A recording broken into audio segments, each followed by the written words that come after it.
everybody was so excited. Rather than just have a history walk with plaques stuck on buildings, we would have the story told by art. This would be a museum without walls. It was this mix of people and enthusiasm for what we were doing that made it beautiful.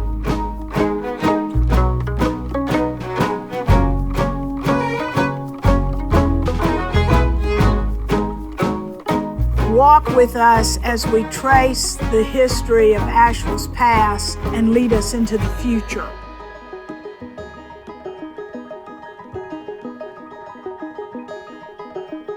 We started very seriously as a community thinking about how are we going to bring back this downtown in the mid-'80s. The city council decided we have got to prioritize doing something about this downtown. It was a ghost town. There were folks who would come to the Biltmore estate, 750,000 of them actually, who wouldn't even think of coming in to Asheville, just 1 mile down the road. The bones were there. All of these interesting historic buildings were there. It's just they were mostly empty and there were no people. Even local folks didn't know about downtown, and this urban trail was a way to call that out in a most interesting way. There were a lot of things we had to get done in a hurry. I mean, every time we would set a dedication for these stations, they were never ready. One, we worked through the night and had to hire security guards. I think that was one way that we actually made them happen, is we'd set a date for a dedication and send out all these invitations, and you know, the newspaper was going to come and all the mayor and everybody. We had to do it. You know, pace was so incredibly important because you had that private-public sector, and the private sector really wanted to move quickly as you hear these stories and these narratives. I believe the plaque in front of Vance Monument that noted the crossroads of the Indian trails was in that early batch. The students had made models of the thousands of turkeys and hogs and pigs and cattle that had been driven across that square. It's such a joy for me, and I know you all feel the same way, when you drive through there or by one of the other stations and you see these children just hugging on the turkeys or sit on top of the turkey. Riding the pig. Get the children all arranged so you got everybody in the, you know, with the animals. I'll tell the story of when pigs fly. You remember that? One night, a car came up heading directly for the square and hit the pigs. The mama pig flew, and she was thrown, I don't know how many feet. My wife and I had just gotten up. We got up very early, and we always turned the news on, and they made this comment about pigs flying. And I perked my ears up, and we watched the story, and I said, Margaret, how long do you think it's gonna be before I get a phone call? And it was about 3 minutes, and the phone rang. The Flatiron is another one that people love to climb on top of. And Dressed it in wool. It's great. I have a vivid memory of going out to his place, checking on the progress, and it was huge. You walk around this corner and suddenly you're confronted by this oversized iron. I like that idea that almost equates to pop art, taking a popular object and just, you know, enlarging it in scale. I think the station on Wall Street is my favorite. Vadim Bora, God rest his soul, was a good friend of mine. Right down, as you go down Wall Street, the cats are right on the wall there. Now look over the wall and see why they called this rat alley. And of course the little rat is over there. A lot of people don't see it, but just this side of the rat, about this far, there's a mouse. And 90% of the people never see the mouse. And that was part of his spirit. He was a serendipitous kind of guy. Well, some of the exhibits that we were showing off were art into themselves, like the Drumore building. that everybody pronounces Dr. Humor. It's a quite wonderful Italian Renaissance building built in 1895. And the immortal image refers to a face that looks almost like Santa Claus, but it was Mr. Deke's face in the frieze. I don't think Mr. Deke knew that until it was complete, but that's called the immortal image, though we're really celebrating the building. We're just blessed with incredible architecture and its eclectic nature. You stand behind that beautiful screen that's laser cut, and there are cast houses, bronze cast houses attached to that. And it's Wolfson Neighborhood. It's designed by Tucker Cook. I think that's one of the most unique stations on the trail. But it's a diorama of what's there now. The trees, the buildings.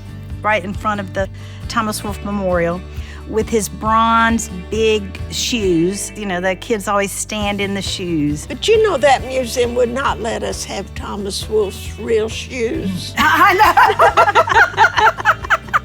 Darn it. They had to go up on Lexington Avenue, find a pair of shoes the same size, and have them bronze. 13, I Size think. 13, which was the point. They were so huge.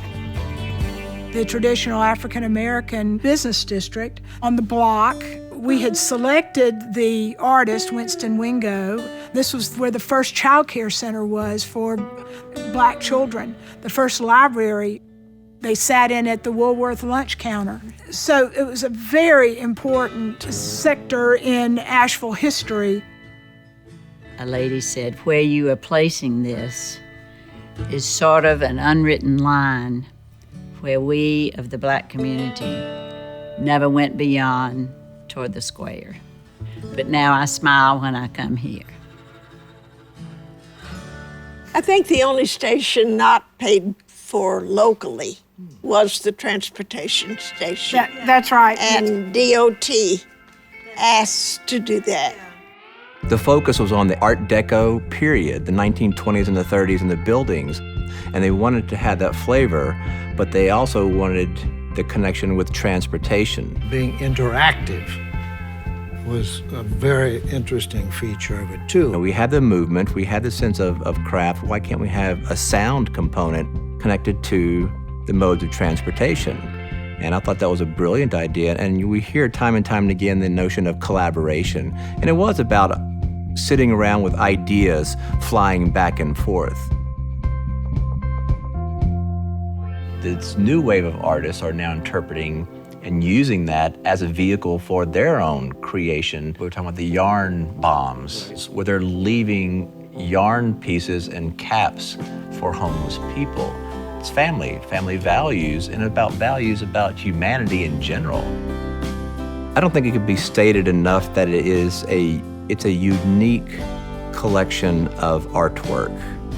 Because of its story, we hear time and time and again the narratives and how deeply touching many of these stories are, because every piece seems to have a connection not only with a person maybe historical, but also about a local person.